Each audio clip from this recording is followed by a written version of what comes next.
Pandemi COVID-19 berdampak terhadap berbagai sektor kehidupan termasuk perekonomian di Provinsi Jambi. Berdasarkan data BPS tahun 2020, jumlah pengangguran bertambah 22.780 orang atau mencapai 93.990 orang.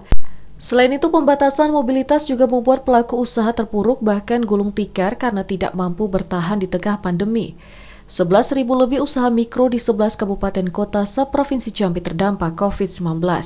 Namun pada triwulan kedua tahun 2021, BPS Provinsi Jambi merilis data pertumbuhan ekonomi Provinsi Jambi naik 5,39%. Sektor lapangan usaha transportasi dan pergudangan tumbuh 18,65%.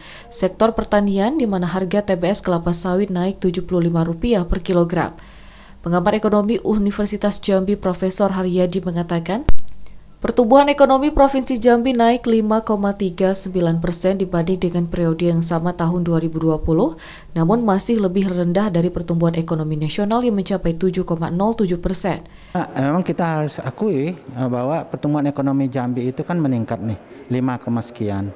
Dibandingkan dengan pertumbuhan ekonomi yang sebelum-sebelumnya, ini jauh lebih baik. Walaupun sebenarnya ini masih lebih rendah dibandingkan dengan pertumbuhan ekonomi nasional kita yang 7,7. Dan ini, tapi kalau kita lihat secara makro, memang sudah ada indikasi bahwa geliat-geliat ekonomi itu sudah mulai tumbuh dengan baik. Misalnya apa? Misalnya kalau kita lihat di pasar sudah mulai jalan dan penyekatan karena penyekatan sudah tidak ada lagi walaupun kita masih PPKM-nya level 4 ya, tetapi penyekatan sudah tidak ada lagi. Artinya akses dan geliat ekonomi itu sudah mulai jalan. Namun kalau dibandingkan dengan ekonomi 2 tahun yang lalu, jelas ini belum memadai dalam arti kata bahwa ekonomi kita masih perlu digenjot. Oleh karena itu perlu dilakukan stimulus, dorongan dari masyarakat, dari pemerintah juga. Ya, pemerintah kan itu sifatnya kan mendorong. Nah, salah satu yang paling penting kalau menurut saya itu adalah anggaran yang ada itu yang digunakan untuk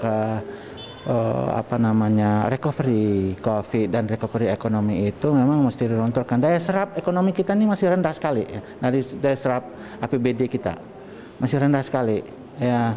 Ini yang perlu ditingkatkan karena ini sudah bulan 9. Yang saya takut proyek-proyek yang harusnya dijalankan pada mestinya bulan ini sudah mulai realisasinya sekitar 50% dan segala macam, ini kan belum berjalan. Nah, kalau ini dibiarkan, nanti pas pada akhir tahun, itu proyek itu sifatnya kejar tayang. Kalau kejar tayang nggak sukses nanti. Nah, ini barangkali pertaruhan dari Pak Gubernur baru nih, yang memang harus melakukan terobosan. Dan saya yakin dia bisa, gitu ya. Mudah-mudahan dia bisa.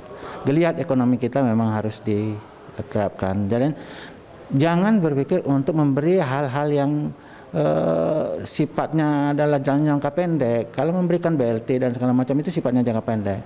Beri kail supaya masyarakat itu bisa berusaha. Akses geliat ekonomi mulai tumbuh pada tahun kedua pandemi COVID-19. Namun ekonomi di Provinsi Jambi perlu ditingkatkan lagi seperti memberikan stimulus kepada pelaku usaha kecil dan mikro. Selain itu, serapan anggaran di setiap OPD harus lebih dimaksimalkan. Mengingat saat ini sudah masuk triwulan ketiga tahun 2021. Omil Hayadi Andri Wijaya, TVRI Jambi melaporkan.